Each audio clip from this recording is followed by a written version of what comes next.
নমস্কার, আমি অমিত। জলপাইগুড়ি এক্সপ্রেসে আপনাদেরকে স্বাগত। যে খবরে চোখ রাখবো, ভূমি ও ভূমি সংস্কার দপ্তরে ডেপুটেশন দিল জাতীয় কংগ্রেস। 5 দফা দাবিতে ধূপগুড়ি ব্লক ভূমি ও ভূমি রাজস্ব দপ্তরে ডেপুটেশন দিল ধূপগুড়ি ব্লক জাতীয় কংগ্রেস। বুধবার বেলা 12টা নাগাদ ধূপগুড়ি ব্লক ভূমি ও ভূমি রাজস্ব দপ্তরে জড়ো হয়ে মাইকে নিজেদের দাবি তুলে ধরেন কংগ্রেস নেতা কর্মীরা। এরপর ভূমি রাজস্ব দপ্তরে ডেপুটেশন দেন তারা। জাতীয় কংগ্রেসের অভিযোগ, বেআইনিভাবে জমির চরিত্র বদল করা হচ্ছে, রেকর্ড পরিবর্তন করা হচ্ছে, পাশাপাশি দালাল চক্রের দাপটে সাধারণ মানুষ নিজেদের কাজ করতে পারছেন না, আদিবাসীদের অধিকার লঙ্ঘন করা হচ্ছে। তাই এদিন তারা ভূমি ও ভূমি রাজস্ব দপ্তরে এসে তাদের দাবি তুলে ধরেন।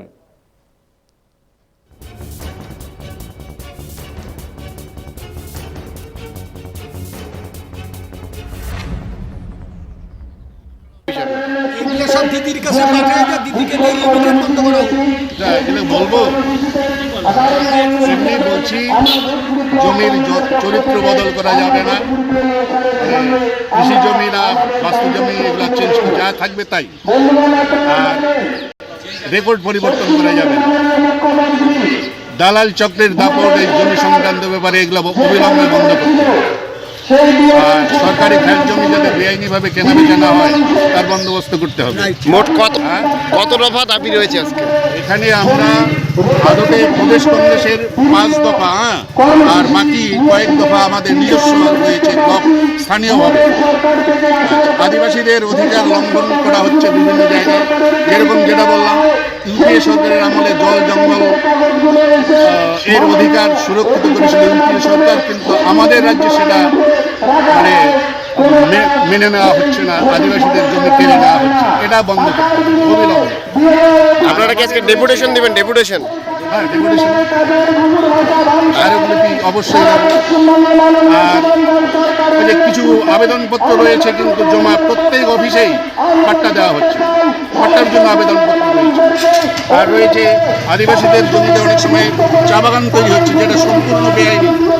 এমনিতেই আদিবাসীদের জমি কেনাবেচা হয় না, উপরন্তু চা বাগান তৈরি করা হচ্ছে, এটা বন্ধ করতে হবে।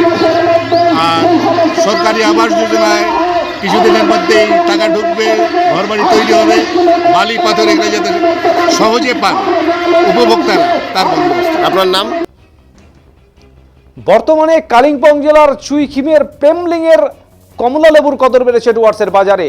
চুইখিমের প্রেমলিংয়ের কমলা লেবু দার্জিলিংয়ের মতো স্বাদে ও গন্ধে অতুলনীয়, আর এতেই চাহিদা বাড়ছে এই কমলা লেবুর। নভেম্বর মাসের শেষের দিকেই চুইখিমের প্রেমলিংয়ের কমলা লেবু পাকতে শুরু করে। বর্তমানে এই কমলা ডুয়ার্সের বিভিন্ন বাজারে পাওয়া যাচ্ছে। সাধারণ মানুষ তাই এই কমলা লেবুই কিনে নিচ্ছেন।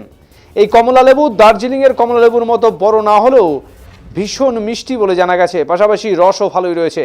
মালবাজার মহকুমার বাগরাকোট, মালবাজার, উতলাবাড়ি, মেটেলি, গরুবাথান বাজারে মিলছে এই কমলা, দামও নাগালের মধ্যে। তাই ডুয়ার্সের মানুষ অল্প টাকাতেই ভালো কমলা লেবুর স্বাদ মেটাচ্ছেন। বর্তমানে একটি কমলা লেবু 10 থেকে 20 টাকায় মিলছে। ছোট সাইজের কমলা লেবু 5 থেকে 10 টাকায় মিলছে। কেজি হিসেবে কিনলে 130 থেকে 170 টাকায় পাওয়া যাচ্ছে এই কমলা লেবু।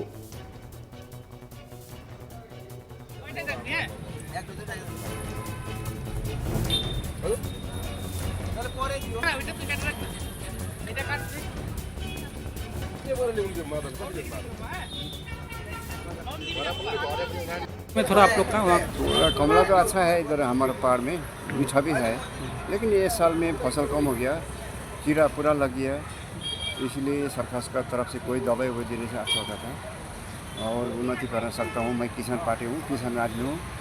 कितना किसान है वहाँ पर? बहुत है, पहाड़ में तो किसान ही किसान है, नौकरीदार तो कम है ना। कमला कितना होता है? कमला तो है 10-15 बगान, लेकिन वो कीड़ा से सब गिरता है नीचे में। कितना भाव में बेचता है आप लोग? भाव ये जैसा चीज़ होता है वैसे दाम होता है। बड़ा का बड़ा दाम होता है 10 रुपये, 12 रुपये, छोटा का 5 रुपये, 2 रुपये, ऐसे ही। कहाँ जाता है आप लोग का कमला? हम ये उतलाबाड़ी मार्केट में लेके बिक्री करता हूँ। वो ज़्यादा हुआ छोटा माल होगा तो सिलवड़ी बिक्री करता हूँ ज़्यादा से। कैसा है वहाँ का कमला आप लोग का? वहाँ पहाड़ में तो थोड़ा साइज उतना अच्छा नहीं हुआ, मीठा मीठा मीठा है। मीठा छोटा देखने में छोटा है, लेकिन खाने में मीठा है। डिमांड तो है कमला का आप लोग हाँ, का? डिमांड है वहाँ। ये केमिकल कुछ नहीं लगाता है, सब ऑर्गेनिक? सब ऑर्गेनिक है, गाय का गोबर लगा। কমলা এবার ফলনটা কম, তার কারণে দামটা একটু বেশি যাচ্ছে। ওরাও দিচ্ছে না কমলা। মিনিমাম একটা কমলা আনতে গেলে ওখান থেকে ভালো কমলা আনতে গেলে 10 থেকে 12 টাকা পড়ে খরচ পড়ে যায়। খরচ পড়ে। তো এখানে চাহিদা আছে কিন্তু দাম একটু বেশি কারণে একটু কম, সেলটা কম হচ্ছে। এখানে যে বিক্রি করছে কেমন, কত দামে বিক্রি হচ্ছে? এখানে যেটা ভালো কমলা সেটা 10 থেকে 15 টাকা যাচ্ছে। কোথা থেকে আসছে এটা? এটা কালিম্পং পেমলিং। কি বিক্রি চাহিদা আছে? চাহিদা প্রচুর আছে। প্রচুর আছে। আপনার নাম? হ্যাঁ, আপনার নাম? নিতাই দাস। ময়নাগুড়ির টেকাটুলি ঘোষপাড়া এলাকায় জাতীয় সড়কে পথ দুর্ঘটনায় আহত এক। বুধবার সকাল 9টা নাগাদ দুর্ঘটনার কবলে পড়ে বোল্ডার বোঝাই লরি। আহত হয় অজ্ঞাত এক ব্যক্তি। এদিন ঘটনাটি ঘটেছে ধূপগুড়ি ময়নাগুড়ি 31 নম্বর জাতীয় সড়কের টেকাটুলি ঘোষপাড়া এলাকায়। স্থানীয় সূত্রে জানা যায় ধূপগুড়ির দিক থেকে একটি বোল্ডার বোঝাই লরি ময়নাগুড়ির দিকে যাচ্ছিল। হঠাৎ এক অজ্ঞাত পরিচয়হীন ব্যক্তি গাড়ির সামনে চলে আসলে লরির চালক তৎক্ষণাৎ গাড়িটিকে অন্যদিকে নিয়ে যাওয়ার চেষ্টা করেন, আর তখনই এই গাড়িটি দুর্ঘটনার কবলে পড়ে। স্থানীয় বাসিন্দা সূত্রে খবর, যে ব্যক্তি দুর্ঘটনার কবলে আহত হয়েছেন এই ব্যক্তি একটি ইনোভা গাড়ি গ্রামীণ রাস্তায় পার্কিং করে জাতীয় সড়কের কোনো কারণবশত চলে আসেন। ধূপগুড়ির দিক থেকে ময়নাগুড়ির দিকে আসা এই বোল্ডার বোঝাই লরি এই ব্যক্তিকে ধাক্কা মারলে ঘটনাস্থলে লুটিয়ে পড়েন তিনি। স্থানীয়রা তাকে উদ্ধার করে ময়নাগুড়ি গ্রামীণ হাসপাতালে নিয়ে যান। দুর্ঘটনার খবর পেয়ে ঘটনাস্থলে পৌঁছায় ময়নাগুড়ি থানার আইসি সুবল ঘোষ, ময়নাগুড়ি হাইওয়ে ট্রাফিক 2 ও ময়নাগুড়ি থানার পুলিশ। কী কারণে গ্রামীণ ছোট রাস্তায় ইনোভা গাড়িটি পার্কিং করে এই বড় রাস্তায় উঠে এলেন এই ব্যক্তি, তার তদন্ত করছে ময়নাগুড়ি থানার পুলিশ।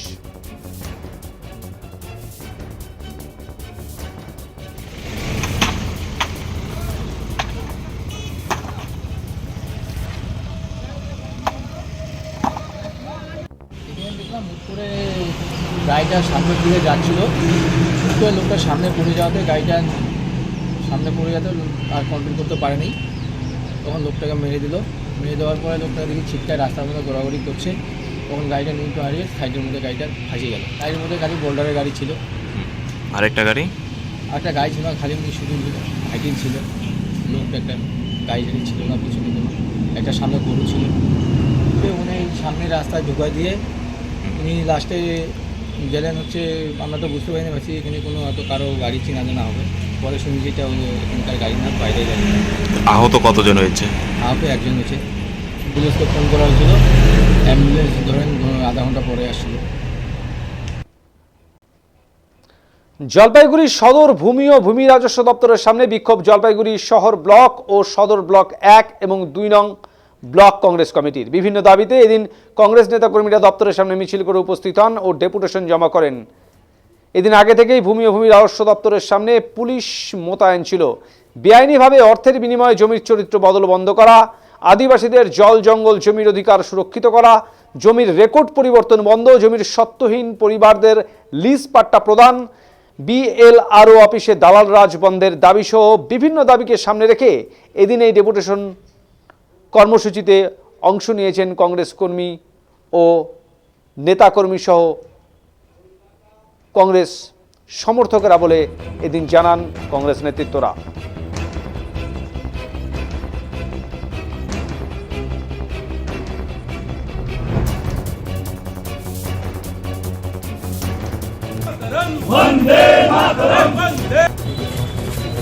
হ্যাঁ, আপনারা এত পরিষ্কার ইচ্ছা করে লাগবে না দাদা, আমরা লাগবে না, আমরা ওই ধরনের দালালগুলি, যখন দালালগুলি ঘুরে বেড়ায় তখন কেউ দেখেন না, তো যাচ্ছা তাই হয়ে যাচ্ছে সব। আরে 5-6 জন যাবো তো, উনি আবার আটকায় কেন? ছাড়েন তো, আটকায় না তো। নির্দেশিত পথে আমরা আপনারা সবাই জানি যে বিএলআরও অফিসগুলি সত্যি সত্যি একটা ঘুঘুর ভাষা হিসাবে পরিণত হয়েছে।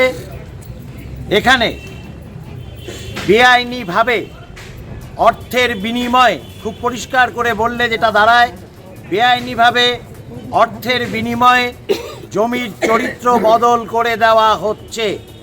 জলাজমি বুঝে ফেলার হচ্ছে, যেগুলি জলাজমি হিসেবে চিহ্নিত ছিল সেগুলিকে অন্য কোনো রকমভাবে দেখিয়ে সেখানে নানা রকমভাবে প্রশ্রয় দিয়ে সরকারিতে এবং সরকারি তরফের যারা অফিসাররা আছেন তাদের মাধ্যমে বেআইনিভাবে এই কাজগুলি চলছে। জলপাইগুড়ি শহরে যেরকম এর উদাহরণ আছে, ঠিক সেরকমভাবে আশেপাশের সমস্ত গ্রামাঞ্চলে এর উদাহরণ আমরা দেখতে পাচ্ছি। চাষের জমিকে বদলে ফেলা হচ্ছে, রেকর্ডভুক্ত জমিগুলিকে রেকর্ড পরিবর্তন করা হচ্ছে। সবচাইতে বড় কথা, কংগ্রেস পরিচালিত ইউপিএ সরকার আদিবাসীদের জন্য জল, জঙ্গল এবং জমির যে আইন পাশ করেছিল, এই রাজ্যে তার বুড়ো আঙুল দেখিয়ে আদিবাসী জমিগুলিকে জবরদখল করার একটা প্রচেষ্টা চলছে শাসক দলের পক্ষ থেকে। আমরা জায়গায় জায়গায় এর প্রতিবাদ জানাচ্ছি। আমরা এখন বিএলআরওর কাছে লিখিতভাবে এই ডেপুটেশন দেব এবং আশা করব উনি 7 দিনের মধ্যে আমাদেরকে জানাবেন যে কোথায় এরকম ধরনের কোনো ঘটনা আদৌ ঘটেছে কিনা। না ঘটলে আমরা প্রদেশ কংগ্রেসের নির্দেশিত পথে আরটিআই করে আইনের আশ্রয় নেব। যে চাকরির প্রলোভন দেখিয়ে কয়েকজন যুবকের কাছ থেকে লক্ষ লক্ষ টাকা নেওয়ার অভিযোগ উঠল জলপাইগুড়ির এক তৃণমূল কর্মীর বিরুদ্ধে। অভিযুক্ত তৃণমূল কর্মী প্রীতম ঘোষ একসময় রাজ্য তৃণমূলের ছাত্র পরিষদের ইঞ্জিনিয়ারিং সেলের চিফ কোঅর্ডিনেটর ছিলেন। এই সুযোগকে কাজে লাগিয়ে জলপাইগুড়ি, কোচবিহার সহ বিভিন্ন জায়গার যুবকদের কাছ থেকে কয়েক দফায় 10 লক্ষ টাকার বেশি নিয়েছেন প্রতিম বলে অভিযোগ। শহর লাগোয়া 73 মোড়ের বাসিন্দা প্রীতম বুধবার এবিপিসি মাঠ সংলগ্ন এলাকায় অভিযুক্ত প্রীতমকে আটক করলেন যারা টাকা দিয়েছিলেন তারা। ঘটনাকে কেন্দ্র করে উত্তেজনা ছড়ায় সংশ্লিষ্ট এলাকায়। ক্ষিপ্ত যুবকরা অভিযুক্ত যুবককে মারধর করে বলে অভিযোগ। ডিএম অফিস, বিএলআরও অফিস, বন দপ্তর, এগ্রিকালচার সহ একাধিক সরকারি দপ্তরে চাকরি করে দেওয়া হবে বলে জানিয়েছিলেন প্রীতম। এরপর কয়েক মাস থেকে দফায় দফায় অ্যাডমিট কার্ড সহ বিভিন্ন অজুহাত দিয়ে টাকা আদায় করছিলেন অভিযুক্ত প্রীতম। এদিন কোচবিহারের বাসিন্দা অমিত সূত্রধর বলেন, আমার কাছ থেকে এছাড়া 8 জনের কাছ থেকে বিভিন্ন সরকারি দপ্তরে চাকরি দেওয়ার নাম করে টাকা নিয়েছেন এই প্রীতম। টাকা ফিরিয়ে দিতে বললেও টাকা ফিরিয়ে দিচ্ছেন না তিনি। এই কারণে তাকে আটক করে থানায় তুলে দেওয়া হয়েছে। অভিযুক্ত তৃণমূল কর্মী প্রীতম ঘোষ স্বীকার করে নিয়েছেন অভিযোগ। এরপর তিনি বলেন তার মাধ্যমে সবার টাকা কলকাতায় পাঠিয়েছিলেন তিনি, তবে টাকা ফিরিয়ে দেওয়ার আশ্বাসও দেন এই অভিযুক্ত।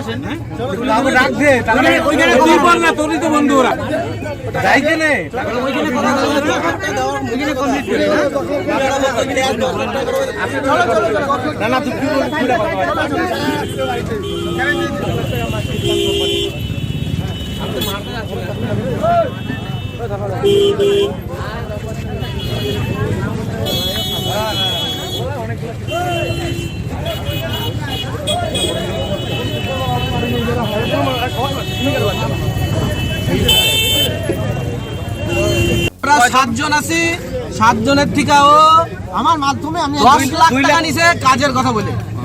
10 লাখ টাকার উপরে, মানে ফুংফাং অ্যাডমিট কার্ড, এর জন্য 30,000 টাকা লাগে। ফুংফাং করে 25 টাকা নিছে, ঠিক আছে। নেওয়া সে দুর্গাপূজার আগের দিন বলে কি অন স্পট একদিন আগে হলো, আজ পর্যন্ত টাকা দেয় না, আজ পর্যন্ত টাকা দিতেছে না। ওকে আমি বলছি টাকা দিতে। আরে কি কাজ মানে একজনকে ডিএম অফিস, একজনকে এসডিও অফিস, একজনকে আরটিও অফিস, একজনকে পিডব্লিউডি, মানে ও ডিএম, ও নিজে চাকরি দেয়। টাকাও নিছে, সব টাকাও নিছে আমার মাধ্যমে। এবার ও কাকে কার মাধ্যমে লিংক করছে সেটা জানি, কিন্তু আমাদের থেকে টাকাও নিছে। আপনারা টাকা দিলেন কেন? আপনারা আমরা ও আমাদেরকে বলছে, দেখাইছে এরকম এরকম যে তোমরা এক সময় পরীক্ষা দিয়েছিলাম, এক সময় তো দিয়েছিলাম এই ইসের পরীক্ষা দিয়েছিলাম এগ্রিকালচারের, বলে ফরেস্ট অফিসে এক সময় পরীক্ষা দিয়েছিল। আচ্ছা তাহলে ওটা দিয়েই হয়ে যাবে হয়তো, এখানে লিঙ্ক এগুলো লিঙ্ক হয়ে যাবে, ঠিক আছে। পার্টি করে দেয়নি। হ্যাঁ হ্যাঁ, তৃণমূলে কি পদে আছে বলো? থেকে কলকাতা অমিত করে একজন নিয়েছে, অমিত সাহা। না সে কোনো পার্টি করে না, পার্টির সঙ্গে যুক্ত নেই, ঠিক আছে। তবু ওদেরকে আমি বলছি তোমরা আজকে চলো আমার বাড়িতে, আমি তোমাদেরকে টাকা দিয়ে দিচ্ছি। তোমাদের যে টাকা আমি নিয়েছিলাম আমার মাধ্যমে কাউকে দিয়েছিলাম, সে যদি টাকা নাও দেয় আমি আমার থেকে তোমাকে টাকা ফেরত দিব। আমি যে চাকরি দেওয়ার নাম করে কতজনের কাছ থেকে এরকম টাকা নিয়েছি? হ্যাঁ আমাদেরকে বলছে আরো অনেক আছে, আমাদেরকে বলছে আরো অনেক 10-20টার উপরে অনেক ক্যান্ডিডেট। তুমি শাসক দলের কি পদে রয়েছে? আপাতত আমি কোনো পদে নেই। আগে ছিলে? আগে ছিলাম। কি পদে? রাজনীতি করি না। কি পদে ছিলে? এখন আমি রাজনীতি করি না। আগে কি পদে ছিলে? আগে শাসকের কর্মী হিসেবে ছিলাম। কর্মী হিসেবে ছিল। কি নাম তোমার? আমার নাম প্রীতম। প্রীতম কি? বাড়ি কোথায়? কতদিন থেকে এরকম কাজ করছো? আমি করিনি, এটা একজনের মারফত দিয়েছিল, একজনের মারফত দিয়েছিল। তবুও বলছি যে তোমরা আজকে বাড়িতে চলো, তোমাদের যে টাকা আছে সে না দিলেও আমি তোমাদের ফেরত দিয়ে দিচ্ছি। চলো। তোমার নামটা এক সেকেন্ড আমি বলি। তারপরে বলছি যে আমার মাধ্যমে টাকা এনেছে সে যদি টাকা নাও দেয় আমি আজকে টাকা দিয়ে ও বলে চলো ওর কথা অনুযায়ী আমার বাড়িতে চলো, আমার দলের ইঞ্জিনিয়ারিং সেলের রাজ্যের ইঞ্জিনিয়ারিং সেলের চিফ কোঅর্ডিনেটর আমার মাধ্যমে ওর কথা টাকা অনুযায়ী দেওয়া হয়েছিল, আমার মাধ্যমে একজনকে টাকা দেওয়া হয়েছিল, এটা আমি স্বীকার করি। এবার আমি আর ওদেরকে দাদাকে কত বলছি- তারিখে জানো? আমি বলছি সেই টাকা ওরা না দিলেও আমি আজকে ওদেরকে ফেরত দিয়ে দিচ্ছি। কত টাকা নিয়েছো? কত 10 লাখ টাকা সব মিলে 9 লাখ সামথিং। আবার এই যে, দেওয়া আবার মিথ্যা কথা। চাকরি কি উপরে আছে? 10 লাখ টাকা চাকরি কি এভাবে দেওয়া সম্ভব? টাকা নিয়ে এইভাবে দেওয়া সম্ভব না, ঠিক আছে? তবুও ওদেরকে আমি বলছি যে আজকে টাকাটা ফেরত দিয়ে দেবো, আমার সাথে একটু আমাদের বাড়িতে চলো। কতদিন আগে টাকা দিয়েছিল? হ্যাঁ? দুর্গাপূজার আগে তারপরে আবার নিছে। ওদেরকে বলছি আজকে চলো বাড়িতে, আমি টাকা ফেরত দিয়ে দিচ্ছি, কিন্তু বাড়িতে চলো। আমি তো টাকা এখানে আমরা আছি 4 জন 5 জন, তারপরে আরো 2 জন বাড়িতে আছে এখনো। ওই 2 জন বাংলাদেশের সংখ্যালঘু হিন্দুদের উপর আক্রমণের প্রতিবাদে ধূপগুড়িতে সনাতনী ঐক্য মঞ্চের প্রতিবাদ মিছিল। বুধবার বিকেলে ধূপগুড়ি হাসপাতাল পাড়া থেকে এই প্রতিবাদ মিছিলটি শুরু হয়ে শহর পরিক্রমা করে। প্রতিবাদ মিছিলে পা মেলান অসংখ্য সনাতনী। বাংলাদেশের সংখ্যালঘু হিন্দুদের উপর নির্মম অত্যাচার, ধর্মীয় স্থানে হামলা, ভারতের জাতীয় পতাকার অবমাননার প্রতিবাদ এবং চিন্ময় প্রভুর নিঃশর্ত মুক্তির দাবিতে এদিন হাতে জাতীয় পতাকা নিয়ে পথে নামেন হিন্দুরা। ইউনূস সরকারের বিরুদ্ধে স্লোগান দিতে দেখা যায় সনাতনী ঐক্যমঞ্চের সদস্যদের। অবিলম্বে এই হিংসা বন্ধ না হলে বৃহত্তর আন্দোলনের হুঁশিয়ারি দিয়েছেন সনাতনী ঐক্যমঞ্চের সদস্যরা।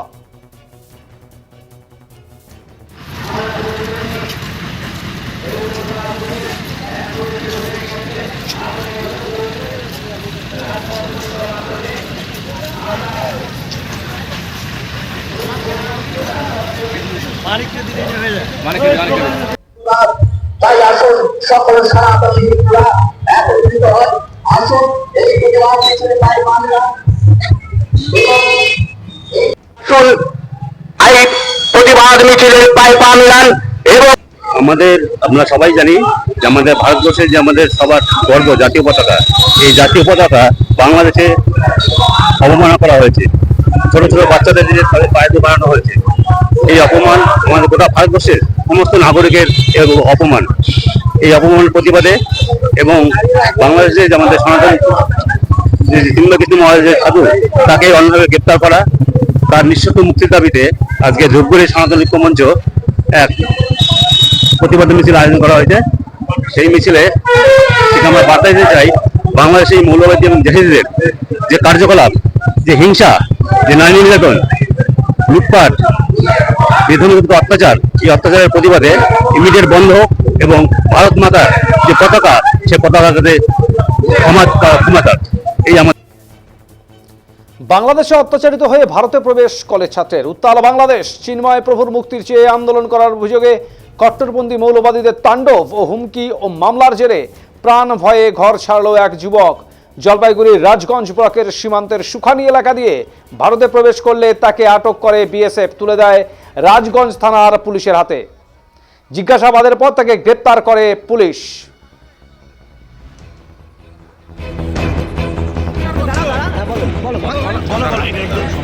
আমাদের হিন্দুদের উপর অনেক টর্চার হচ্ছে, যার কারণে বুধবার তাকে জলপাইগুড়ি জেলা আদালতে তোলা হয়। জানা গেছে এই যুবকের নাম জীবন বর্মন, বয়স 21।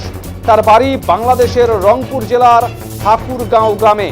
সে ঠাকুরগাঁও গভর্নমেন্ট কলেজের বিএ প্রথম বর্ষের ছাত্র।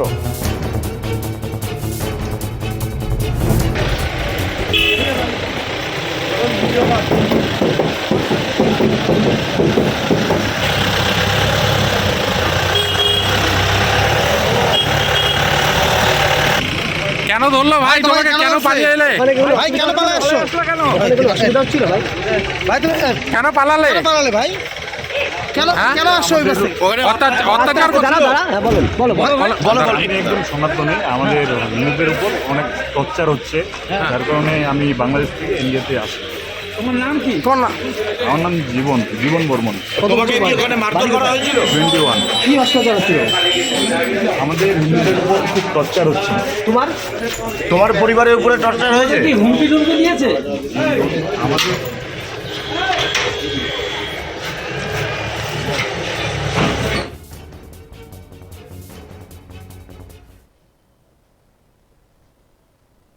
এখনকার মতো এই পর্যন্তই। জলপাইগুড়ি জেলার সমস্ত খবর দেখতে চোখ রাখুন ডিজিটাল বাংলার পর্দায়। প্রতিদিন সন্ধ্যা 7টায় ডিজিটাল বাংলা, আগে ভাগে সবার আগে।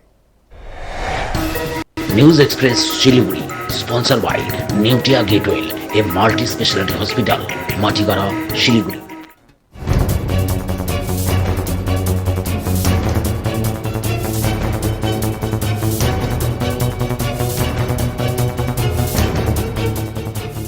শিলিগুড়ি সমতল, পাহাড়, রাজনৈতিক অরাজনৈতিক, বিনোদন, ব্যবসা, স্বাস্থ্য, খেলাধুলো, সমস্ত খবর দেখতে চোখ রাখুন নিউজ এক্সপ্রেস শিলিগুড়ি।